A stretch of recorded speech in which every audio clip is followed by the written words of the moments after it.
محمد رسول اللہ۔ السلام علیکم ورحمۃ اللہ وبرکاتہ۔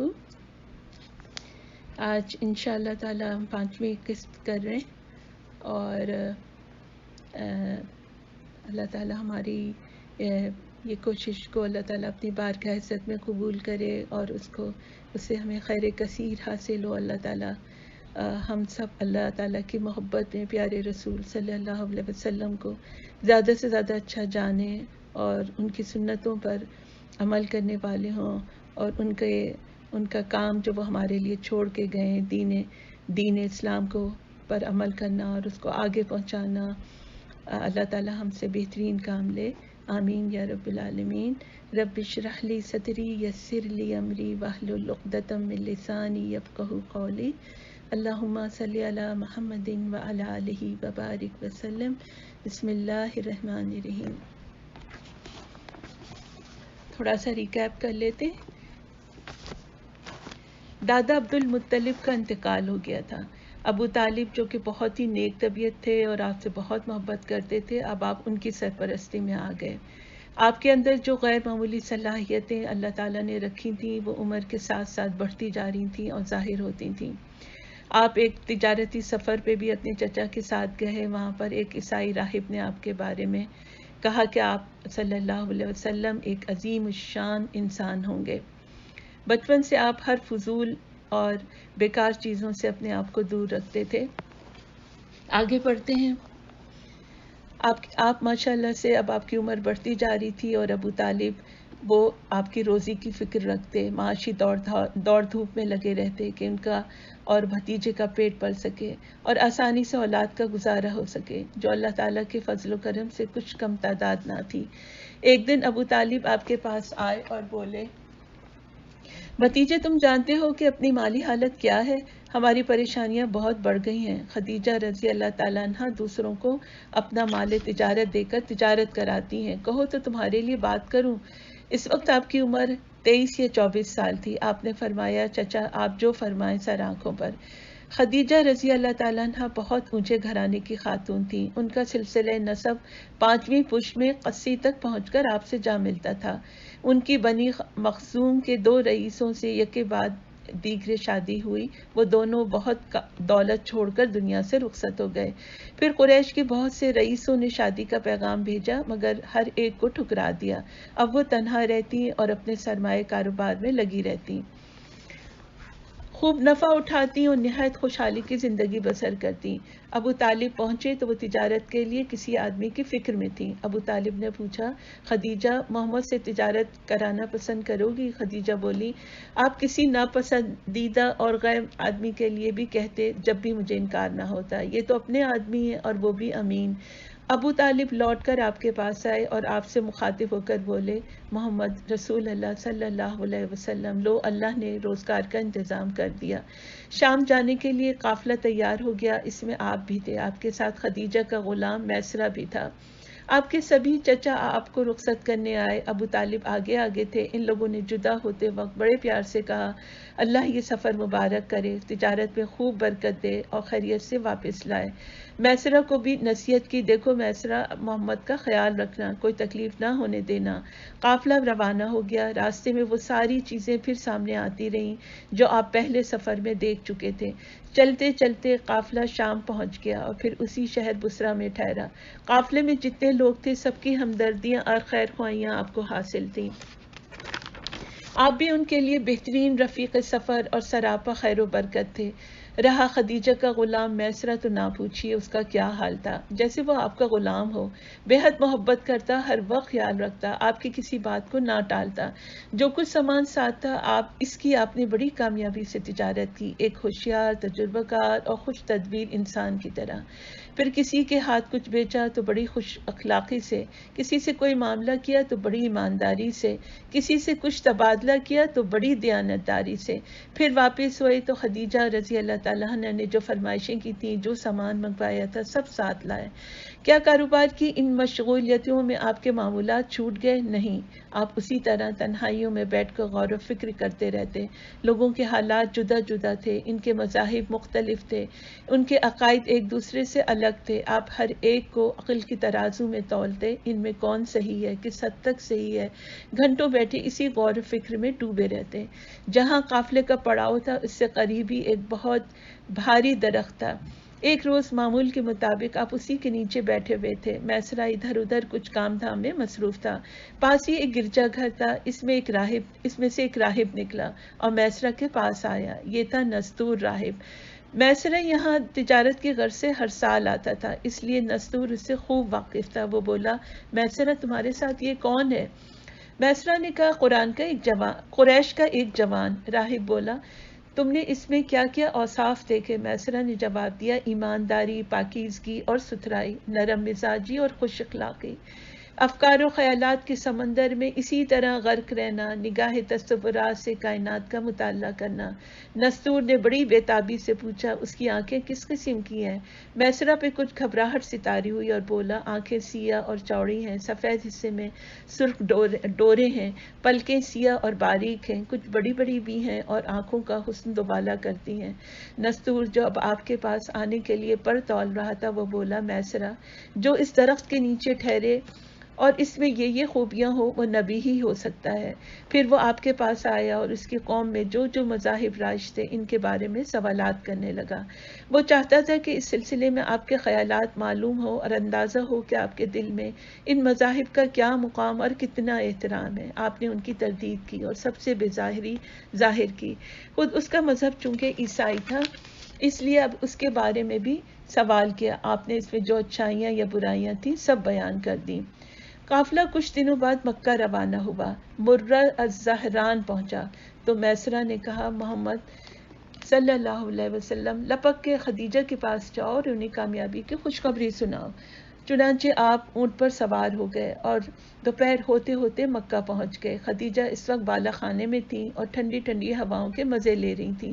اچانک کیا دیکھتی ہیں کہ ایک اونٹ پر کوئی سوار ہے اور ہوا کا مقابلہ کرتا ہوا انہی کی طرف بڑھ رہا ہے۔ خدیجہ نے سوار پہ نظریں گاڑی کہ پہچانے کون ہے۔ وہ سوار کچھ اور قریب ہوا، کچھ اور قریب ہوا، دیکھا تو محمد ہیں، ان کے گھر کی طرف بہت تیزی سے بڑھ رہے ہیں۔ آپ دروازے پہ پہنچے تو خدیجہ نے بڑے خلوص سے استقبال کیا اور خیریت سے واپس آنے پر خوشی کا اظہار کیا۔ پھر آپ نے بڑے اچھے انداز سے سفر کا پورا حال سنایا، کاروبار کی بھی رویداد بیان کی کہ کیا بیچا، کیا خریدا اور کتنا نفع اٹھایا۔ خدیجہ رضی اللہ تعالیٰ عنہا پورے شوق اور دلچسپی سے ساری داستان سنتی رہیں اور دل ہی دل میں اش اش کرتی رہیں۔ آپ کی باتوں سے انہیں بڑی خوشی ہو رہی تھی، آپ کی خوش کلامی ان کے دل کو بھا رہی تھی اور آپ کی ایمانداری اور سچائی ان کو موہ رہی تھی۔ پھر اس بار تجارت میں بے انتہا برکت ہوئی، اتنی کہ اور کبھی نہ ہوئی تھی۔ اس سے بھی وہ بہت متاثر تھیں۔ پھر میسرہ آیا، اس کی زبانی آپ کے حالات سنے تو دل خوشی سے لبریز ہو گیا اور پھر اتنی حیرت و مسرت ہوئی اتنی ہوئی جس کا کوئی ٹھکانہ نہ تھا۔ میسرہ نے پوچھا کہ آپ نے کس طرح تجارت کی، معاملات میں کتنی سچائی اور ایمانداری دکھائی اور پھر کس قدر ان کے مال تجارت کی فکر رکھی اور جان و دل سے اس کی حفاظت کی۔ پھر راہب نستور کا واقعہ سنایا اور آپ کے بارے میں اس نے جو خوشخبری دی تھی وہ بھی سنائی۔ پھر بولا، ایک واقعہ اور ہوا جس پر میں حیران رہ گیا۔ سفر سے ہم لوگ واپس ہو رہے تھے، میرے ساتھ 2 اونٹ تھے، دونوں تھک کر جواب دے چکے تھے۔ میں بہت پیچھے، اندیشہ ہوا کہیں قافلہ آگے نہ بڑھ جائے اور میں تنہا رہ جاؤں۔ چنانچہ جلدی سے میں محمد کے پاس کیا اور ان کو سارا حال بتایا۔ یہ سن کر پہلے تو انہوں نے دونوں کے پیر سہلائے، پھر نکیل ہاتھ میں لی اور ان کو ہنکایا اور اب وہ اس طرح اچھلنے لگے جیسے کچھ ہوا ہی نہ تھا۔ خدیجہ بہت حیران ہوئی، بولی، بھائی ان میں تو بڑی عجیب و غریب خصوصیات ہیں۔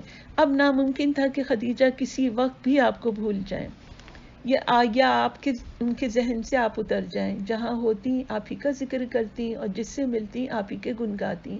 اب ان کو آپ سے بے انتہا محبت ہو گئی اور تمنا تھی کہ کسی طرح اس امین اور صالح جوان کو اپنا شریک زندگی بنا لیں۔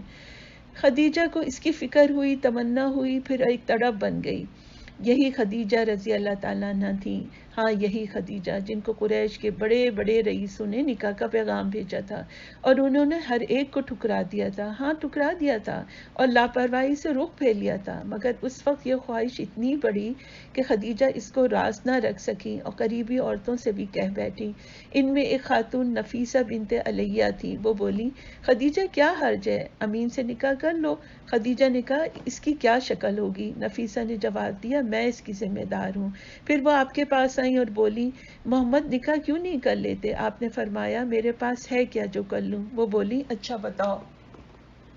اگر کوئی انتظام ہو جائے اور ایک نہایت حسین اور مالدار عورت سے نکاح کرنے کو کہا جائے تو تیار ہو جاؤ کہ آپ نے فرمایا وہ کون ہے؟ وہ بولی خدیجہ۔ خدیجہ کے اخلاق اور دانائی سے آپ بہت متاثر تھے، آپ نے جیسے سنا تھا اس کو ویسے ہی پایا تھا، لوگ ان کو طاہرہ کہتے تھے، آپ نے ان کو طاہرہ ہی پایا تھا، مگر ان سے نکاح یہ تو آپ کے خواب و خیال میں بھی نہ تھا، کیونکہ آپ کو معلوم تھا کہ اس کے لیے بڑوں نے زور لگایا مگر وہ ناکام ہوئے۔ آپ نے فرمایا لیکن خدیجہ سے نکاح کی کیا شکل ہوگی؟ نفیسہ نے آپ کو وہی جواب دیا یہ میرے ذمے ہے۔ پھر آپ ابو طالب کے پاس پہنچے اور ان سے سارا ماجرا کہہ سنایا۔ ابو طالب نے سنا تو سخت حیران ہوئے، مگر آپ کی زبان سے کبھی جھوٹ یا غلط بات تو سنی نہ تھی، اس لیے انکار بھی نہ کر سکتے تھے، البتہ بولے تعجب ہے بیٹے، خدیجہ قریش کی معزز خاتون مال و دولت اور جاہ و منصب والوں کو ٹھکرا دے اور تم کو اپنا شوہر بنانا پسند کر لے۔ پھر بولے لیکن بیٹے اگرچہ تم مال کے کنگال ہو پر شرف و عزت سے تم مالا مال ہو۔ آپ نے فرمایا چچا نہ مجھے مال کی حوث ہے نہ اس کی کوئی ضرورت۔ پھر ابو طالب نے بھائیوں کو ساتھ لیا اور خدیجہ کے چچا عمرو بن اسد کے پاس گئے، ان کے بھائی عمرو بن خویلد سے بھی ملے اور آپ کی طرف سے خدیجہ کے نکاح کا پیغام دیا، وہ دونوں اسی وقت تیار ہو گئے۔ اس طرح چٹ پٹ شادی کا دن طے ہو گیا۔ پھر وہ دن آیا تو خاندان کے تمام شرفا خدیجہ کے مکان پہ جمع ہوئے۔ ابو طالب نے خطبہ نکاح دیا، خطبہ بہت شاندار تھا، اس سے اندازہ ہوتا ہے کہ آپ صلی اللہ علیہ وسلم کے بڑے آپ کے اخلاق اور اوصاف سے کس قدر متاثر تھے۔ حمد و ثنا کے بعد بولے یہ میرے بھائی عبداللہ کا بیٹا محمد ہے، یہ وہ نوجوان ہے کہ قریش میں اس جیسا کوئی نہیں، ہاں مال اس کے پاس کم ہے لیکن مال تو چلتی پھرتی چھاؤں ہے۔ محمد میرا عزیز ہے، یہ تم سب جانتے ہو، وہ خویلد کی بیٹی خدیجہ سے نکاح کرنا چاہتا ہے اور میرے مال سے 20 اونٹ مہر مقرر کرتا ہے، بخدا اس کا مستقبل انتہائی شاندار ہے۔ اس طرح یہ مبارک تقریب انجام پا گئی اور خاتون قریش امین قریش کے گھر آ گئیں۔ اس وقت محمد رسول اللہ صلی اللہ علیہ وسلم کی عمر 25 سال 6 ماہ اور 10 دن تھی اور بی بی حضرت خدیجہ رضی اللہ تعالیٰ عنہ کی عمر 40 سال تھی۔ رخ مصطفیٰ ہے وہ آئینہ کہ اب ایسا دوسرا آئینہ، نہ ہماری بزم خیال میں نہ دکان آئینہ ساز میں۔ اس وقت محمد رسول اللہ صلی اللہ علیہ وسلم کی اٹھتی ہوئی جوانی تھی، حسن و دلکشی بلا کی تھی، گورا گورا رنگ، ملاحت کے ساتھ مسکراتا ہوا نورانی چہرہ، ہلکی گولائی لیے ہوئے قد درمیانہ، نہ تو پستہ قد نہ ہی بہت زیادہ لمبے، گھنے بال، ہلکے گھنگریالے، چوڑی پیشانی جس سے غیر معمولی عظمت ٹپکتی، باریک باریک بھویں ایک دوسرے سے جدا، کچھ خمدار اور بھری ہوئی، انتہائی خوشنما دراز پلکیں، سیاہ سرمگی آنکھیں چوڑائی لیے ہوئے، سفیدی میں ہلکی ہلکی سرخی جو آنکھوں کی کشش میں غیر معمولی اضافہ کر رہی ہوتی، پھر نگاہوں میں شرم و حیا کی گھلاوٹ اور دیکھنے کا انتہائی معصومانہ اور دلکش انداز، ناک کچھ اونچی اور ستواں، سامنے کے دانتوں میں ہلکی ہلکی زیخیں، گفتگو فرماتے تو موتی کی طرح چمکتے، ایسا لگتا جیسے ان سے نور ابل رہا ہے، چہرے پہ بھری ہوئی گھنی داڑھی، خوبصورت سی اونچی گردن، سینہ کشادہ، مونڈوں کے درمیان فاصلہ عام پیمانے سے کچھ زیادہ، چوڑی چوڑی کلائیاں، ہتھیلیاں فراخ اور نرم و گداز، انگلیاں موزوں حد تک دراز، ہلکی ہلکی ستی ہوئی پنڈلیاں، ایڑیوں پر برائے نام گوشت، تلوے ذرا گہرے، چلتے تو قوت کے ساتھ، ذرا آگے کو جھک کر قدم جما کر رکھتے، رفتار بہت تیز ہوتی، معلوم ہوتا نشیب میں اتر رہے ہیں۔ چہرہ غور و فکر میں ڈوبا رہتا اور نگاہوں میں پاکیزہ خیالات اور بلند جذبات چمکتے ہوتے، دیکھنے والا پہلی نظر میں مروب ہو جاتا۔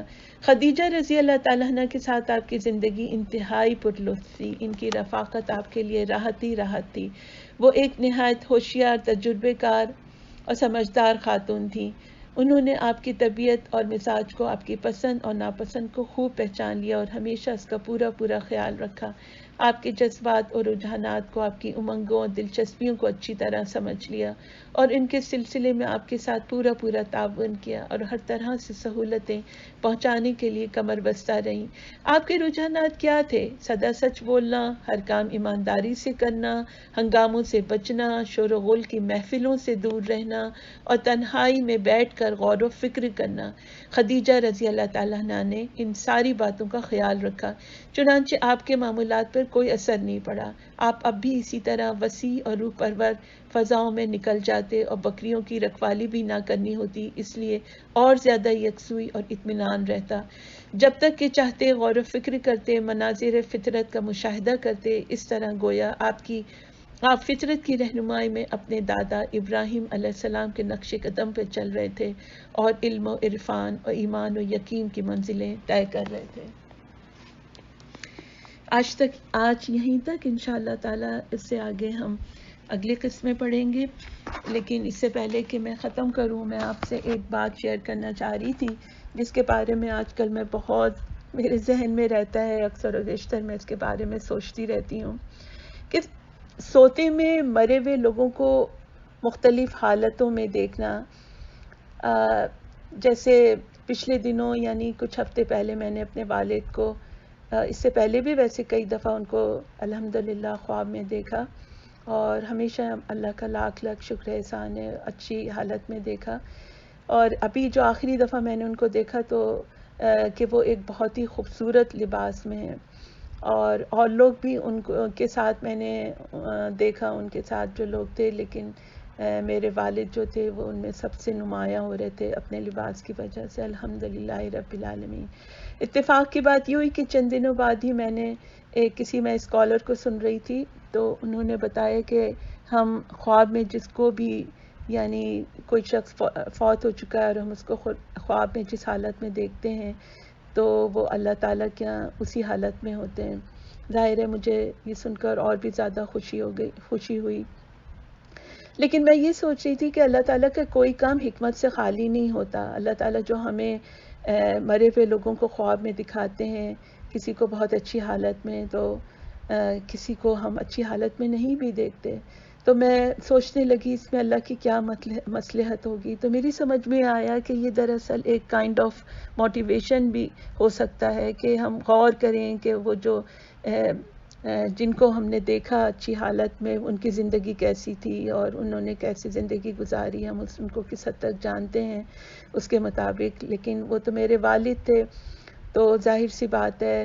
اور لیکن میرے ساتھ ایک اچھی بات یہ ہوئی تھی کہ یہاں امریکہ آنے سے پہلے میں 5 سال تک انہی کے پاس رہی تھی، تو جتنا زیادہ میں ان کے روزمرہ کے معاملات سے واقف تھی وہ میرے شاید اور بہن بھائی نہیں تھے۔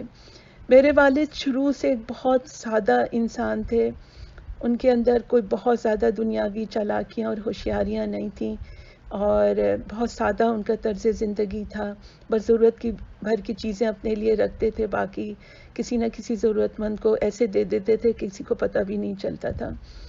لوگوں بھوکوں کو کھانا کھلانے کا ان کا بہت شوق تھا، دروازے پہ کوئی بھی ضرورت مند آتا تو خالی ہاتھ نہ جاتا، جو بھی اس کے لیے کر سکتے تھے وہ کرتے۔ عقیدہ توحید سے ان کو بہت زیادہ محبت تھی، بہت محبت تھی۔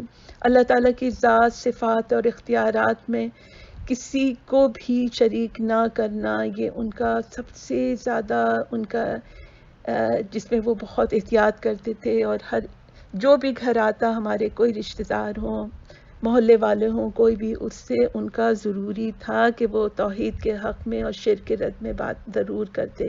بدعات سے بھی بہت ہوشیار رہتے کہ دین میں کوئی نئی چیز نہ نکل جائے اور اس پر عمل نہ کر لیں۔ اس کی ایک وجہ یہ بھی تھی کہ ان کے روز کے معمولات میں تھا کہ وہ روزانہ قرآن کو ترجمے سے پڑھنا اور صحیح بخاری کا وہ مطالعہ کرتے تھے، اور اس کے ترجمے میں صحیح بخاری میں کوئی کہیں کریکشن کرنا ہوتا یا کہیں گرامر کی کوئی غلطی ہوتی، وہ بیٹھے وہ بھی کرتے رہتے تھے۔ میں نے ان کی زبان سے کبھی کسی کے خلاف بات کرتے، غیبت کرتے یا جھوٹ بولتے نہیں دیکھا۔ اللہ تعالیٰ اس کا گواہ ہے کہ وہ، میں جیسے ان کے بارے میں کہہ رہی ہوں کہ وہ ایسے ہی انسان تھے۔ انہوں نے ہماری بہترین تربیت کرنے کی کوشش کی، قرآن ہم کو اپنے پاس بٹھال کے پڑھایا اور ہمیں بہت محبتیں دیں، اور سب سے زیادہ وہ ہمیں نماز کی تاکید کرتے تھے اور ہمیں عقیدہ توحید کے بارے میں بتاتے تھے، اور سنتوں پہ بہت زیادہ عمل کرتے تھے، یہاں تک کہ چھوٹی چھوٹی چیزیں کہ آپ صلی اللہ علیہ وسلم کیسے ہنستے تھے، کھانا کیسے کھاتے تھے، اور چلتے کیسے تھے، بات چیت کیسی ہوتی تھی، ہر چیز کو وہ کاپی کرتے تھے۔ اب میں یہاں پر تھوڑا بہت دین سیکھ رہی ہوں یا آپ صلی اللہ علیہ وسلم کی سنتوں کے بارے میں پڑھتی ہوں، تو پھر ابا مرحوم بھی ایسے ہی کیا کرتے تھے، تو پھر مجھے سمجھ میں آتا ہے کہ وہ کس قدر سنتوں پہ عمل کرتے ہیں۔ تو مجھے سمجھ میں آ رہا تھا کہ اللہ تعالیٰ چاہتے ہیں کہ اگر میں بھی اپنے لیے ایسے ہی چاہتی ہوں کہ میں میرے پیچھے سے میرے بچے یا کوئی مجھے خواب میں دیکھے اور اچھی حالت میں دیکھے، تو میں اپنے باپ کے نقش قدم پہ چلوں جیسے کہ میں ان کو دیکھتی رہی اپنی آنکھوں سے۔ تو اللہ تعالیٰ مجھے واقعی ان کے حق میں بہترین صدقہ جاریہ بنا لے۔ جزاک اللہ خیرا کثیرا۔